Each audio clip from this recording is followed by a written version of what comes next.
Assalamualaikum warahmatullahi wabarakatuh. Perkenalkan, nama saya Multia dari kelas PTIKI NIM 220209 552002. Baik, saya akan menjelaskan materi tentang kerangka karangan. Dan di sini ada pengertian kerangka karangan.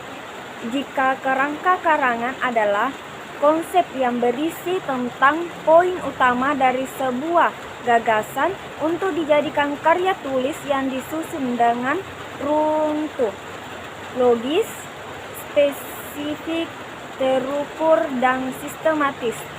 Terdapat 5 model kerangka yang sering ditemukan dalam kehidupan sehari-hari, yakni kerangka eksposisi, narasi, persuasi, argumentasi, dan deskripsi.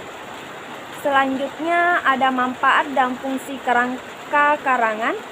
Manfaat utama dari kerangka adalah penulisan bisa mengenali kembali ide dasar dan tujuan awal dari cerita dibuat.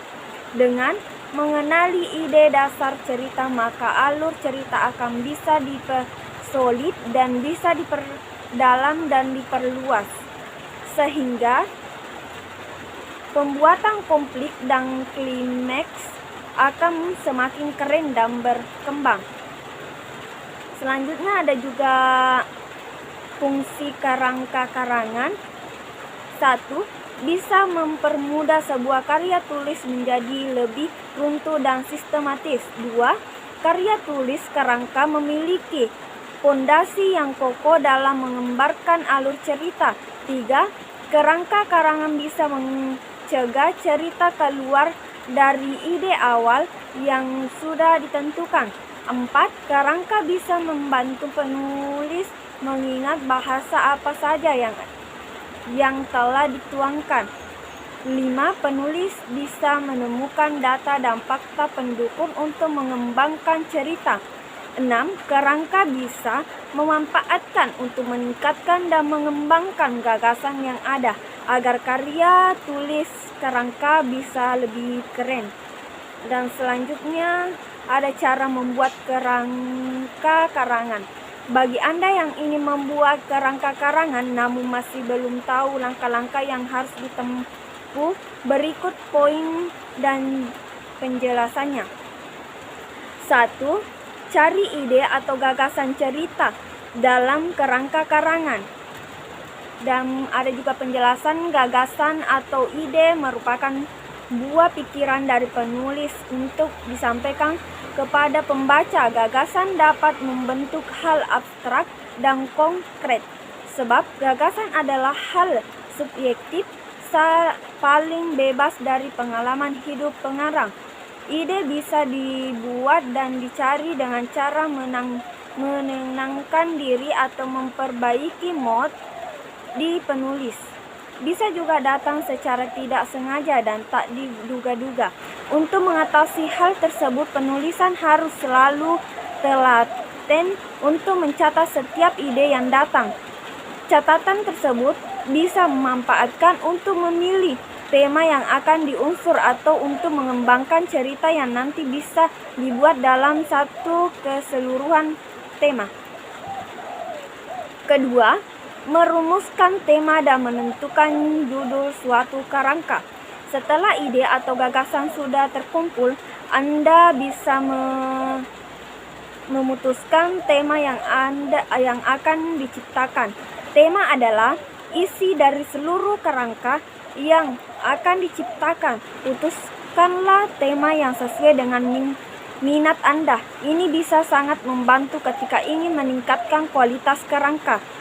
Tema tidak harus diungkapkan secara langsung, namun bisa melalui penjelasan tersembunyi agar pembaca bisa menafsirkannya sendiri. Untuk menciptakan cerita yang keren dibutuhkan tema yang berkarakter. Ciptakanlah sebuah kalimat yang berisi tema cerita yang di dalamnya terdapat tokoh utama dan aktivitas yang ada dalam cerita. 3. Buat alur struktur naratif. Setelah memperoleh tema, sebuah cerita akan lebih terstruktur dengan format naratif yang terdiri dari 3 langkah, yakni eksposisi, komplikasi, dan resolusi. Dengan 3 bentuk ini, sebuah kerangka karangan akan menjadi cerita yang lebih clear dan runtuh. Masalah, tempat, dan karakter dapat dikembangkan menjadi cerita yang sistematis. 4. Buat talking point. Ketika alur struktur naratif telah selesai, Anda bisa membuat pokok di sini adalah mengembangkan tema yang selanjutnya dipakai penulis dalam membantu penulisan naskah cerita. Tiap pokok tersebut harus bisa menjelaskan dari satu chapter cerita. Setiap pokok harus mempunyai keterkaitan satu dengan yang lain agar membaca bisa menikmati jalan cerita dengan baik. Selanjutnya nomor 5, kembangkan pokok pembicara skenario. Dalam berjalannya waktu, penulisan pasti akan mendapatkan gagasan-gagasan segera lainnya yang bisa membuat cerita berkembang sehingga bisa berubah pokok pembicaraan pada sebuah cerita.